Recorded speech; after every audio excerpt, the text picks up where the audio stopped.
Alright, show them how to get into the cabinets with the magnet lock.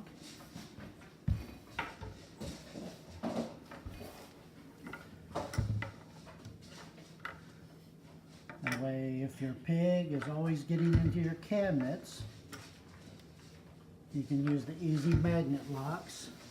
Takes no tools, and we can take a look and show there's two parts.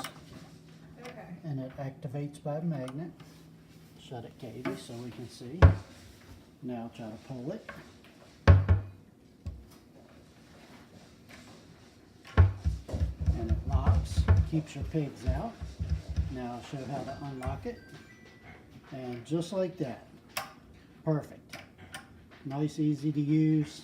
Keep the pigs out of your cabinets. Perfect.